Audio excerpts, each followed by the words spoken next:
فرعون کیوں کافر مرا جب کہ اس کے ساتھ ایک گھر میں رہنے والی اس کی بیوی آسیہ بنت مزاحم رضی اللہ عنہ ایمان کی دولت سے مالا مال ہوتی ہے اور فرعون محروم رہتا ہے؟ کیوں؟ اس کی وجہ یہ تھی، سورہ قصص آیت نمبر 9 میں اس کا بیان ہے کہ جب موسیٰ علیہ السلام ان کے گھر میں پہنچے اور صندوق سے نکالے گئے تو آسیہ بنت مزاحم رضی اللہ عنہ نے اس کو ہاتھوں میں اٹھایا اور بڑے پیار کے انداز میں کہنے لگی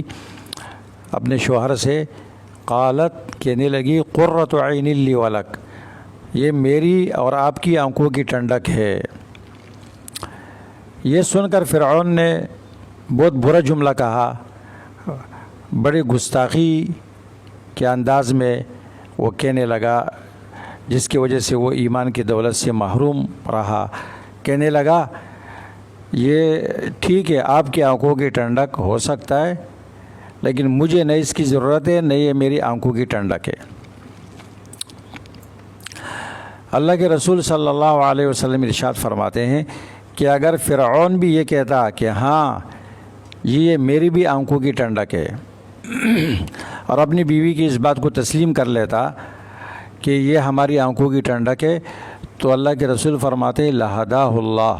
فرعون کو بھی اللہ ہدایت کی توفیق دیتا اور وہ بھی ایمان کی دولت سے مالا مال ہوتا۔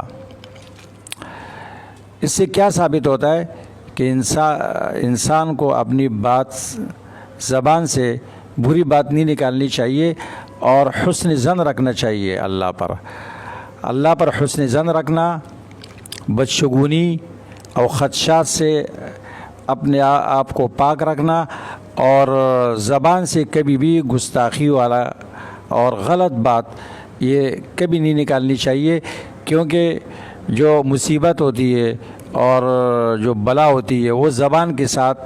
معلق ہوتی ہے اور زبان کے ساتھ لٹکتی ہے۔ اگر فرعون یہ کہتا کہ یہ میری بھی آنکھوں کی ٹھنڈک ہے اور حسن ظن رکھتا ہے اس بچے کے بارے میں، تو جس طرح اس کی بیوی کے لیے موسیٰ علیہ السلام آنکھوں کی ٹھنڈک بن گئے اور وہ کائنات کی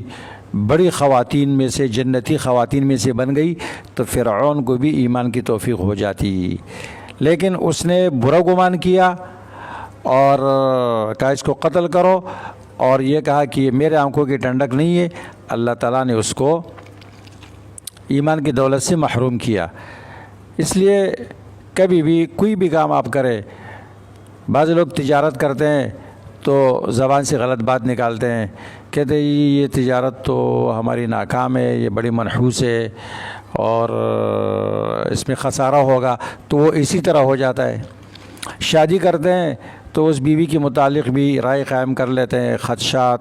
اور اسی طرح بدشگونی کہ تو بڑی منحوس عورت ہے اور یہ صحیح نہیں ہے، تو اسی طرح ہو جاتا ہے۔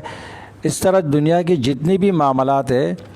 اس میں آپ اللہ پر حسن ظن رکھیں اور کبھی بھی زبان سے بری بات نہ نکالے۔ انسان اس کی وجہ سے خیر سے محروم ہو جاتا ہے، جیسے وہ اللہ کے بارے میں گمان کرتا ہے اللہ تعالیٰ اسی طرح فیصلہ کر دیتے ہیں۔ اس لیے